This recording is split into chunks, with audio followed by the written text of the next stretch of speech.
اور پورے بہار میں اس کی تحریک چلائی کہ امارت شریعہ لوگوں کے اوقاف کے رجسٹریشن میں مدد کرے گی، لوگ کاغذات بھیجیں، سروے کریں اور امارت شریعہ ان کے ساتھ کھڑی رہے گی۔ امارت شریعہ کی جتنی جائیداد پھیلی ہوئی ہے قانونی اعتبار سے اتنی کمزور تھی کہ اس سال کے اگر آپ سالانہ رپورٹ کو پڑھیں گے شورا کو، آپ کو حیرت ہوگی کہ کتنی نگاہ دور تھی۔ آپ نے ایک ریٹائر اے ڈی ایم، ایک سابق ڈی سی ایل آر جناب عبدالوہاب صاحب کو بحال کر کے ایک ایک زمین جائیداد جہاں کہیں بھی محدود تھی ان کے تمام کاغذات کو قانونی اعتبار سے مضبوط کرانے کا کام کیا۔ اور اس کے علاوہ پوری ملت کو کیسے رہنمائی ملے، اس سلسلے میں ان سے آج لوگ تعاون حاصل کر رہے ہیں۔ امارت شریعہ میں مقدمات آتے تھے، لوگ وکیل کے پاس جاتے تھے، کبھی ریلوے اسٹیشن پر لوگ پکڑے گیا، کبھی مولانا پکڑے گئے، کبھی طلبہ پکڑے گئے، حالات ملت کے آتے تھے، حادثات اور فسادات کی شکل کون ہے جو ان کے خلاف لڑے گا؟ ویشالی کی گلناز کے خلاف مقدمہ کون لڑے گا؟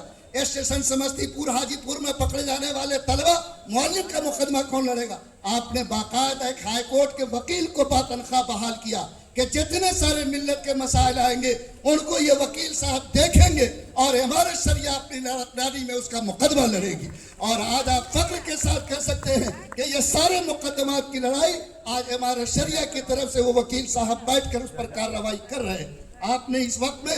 آپ کو معلوم ہے کہ امارت شریعہ میں تنظیم امور مساجد کا کام تھا۔ آپ نے یہ محسوس کیا کہ ہم لوگوں کو جوڑ رہے ہیں، لیکن ائمہ کو، مدارس کے ذمہ داروں کو جوڑے۔ آپ نے امور مساجد کے تحت میں ابھی کئی افراد کو اس کام پر مامور کیا کہ ایک ایک مسجد میں جا کر امام اور صدر سیکریٹری کے نمبرات کو حاصل کر کے ایک ایسی ڈائریکٹری تیار کی جائے کہ ایک مرتبہ اگر بٹن دبایا جائے تو پورے بہار، اڑیسہ، جھارکھنڈ کے ائمہ کرام تک آواز پہنچ جائے۔ اور الحمدللہ اس خدمت کے لیے افراد مقرر ہیں۔ میرے بھائیوں، معاملہ اس سے آگے بڑھ کر جب بھی ملت پر کوئی افتاد پڑی تو امارت کی تاریخ ہے کہ سب سے پہلے جس نے اس فتنے کو محسوس کیا وہ امارت شریعہ کی چٹائی پر بیٹھنے والے علماء ہیں۔ آج امیر شریعت کو اللہ نے اس خانوادے سے جوڑا ہے جس خاندان میں بصیرت، جس خاندان میں جرت، جس خاندان کے اندر بے باکی، اس کا خاندانی ورثہ رہا ہے۔ اس وقت جب وقت بل کا مسئلہ آیا،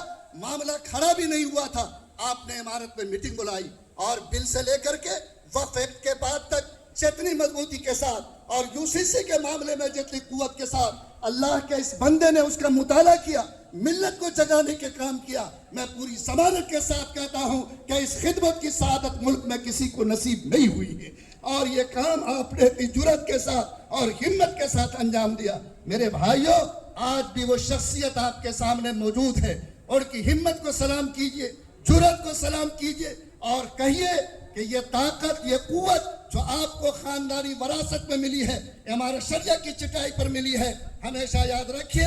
اس چٹائی پر جو امیر بن کر بیٹھے ان کی خصوصیت رہی ہے کہ نہ لوہے کی زنجیر ان کو ڈرا سکی ہے، نہ سوہے کی زنجیر ان کو لبھا سکی ہے۔ اور آج اسی کے ساتھ الحمدللہ ہمارے امیر شریعت ملک اور ملت کی خدمت انجام دے رہے ہیں۔ بس میرے بھائیوں، کسی دوسری نگاہ سے نہیں، دل کے اوٹ میں چھپے ہوئے داغ سے نہیں، بلکہ اس قیادت کو اگر تولنا ہے تو ان کے کام کی بنیاد پر تالو۔ 100% یہ محسوس ہوگا کہ 100 سال میں چلنے والا کارواں جو 100 سال میں جہاں پر پہنچا تھا، 3 سال میں جو اضافہ ہوا ہے وہ کل کی تاریخ بھی یاد رکھے گی، نسلیں بھی اس کو یاد رکھے گی، اور اس زمین پر ایسی تاریخ ہوگی جس کو کوئی بھی عصبیت کا ناخن کھرچ نہیں سکے گا۔ میں بہت اللہ تعالیٰ کے نام پر آپ سب سے پھر ایک مرتبہ چاہتا ہوں تو آواز کہ آپ اس امیر شریعت کو جو جرات کے پہاڑ ہے، بے باکی کے ثبوت ہیں، آپ کہیں کہ امیر شریعت میری مکمل جذبہ اطاعت آپ کے ساتھ ہے الحمدللہ۔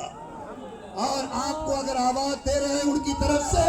کہ ہمیں گاندھی میدان جانا ہے، آپ نے کہا کہ انشاءاللہ گاندھی میدان نہیں، ملک کے جس کونے میں آواز دی جائے گی پوری جرات ایمانی کے ساتھ انشاءاللہ ہم تیار ہیں۔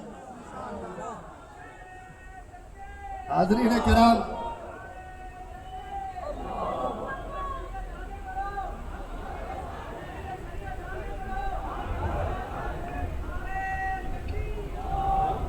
حاضرین کرام،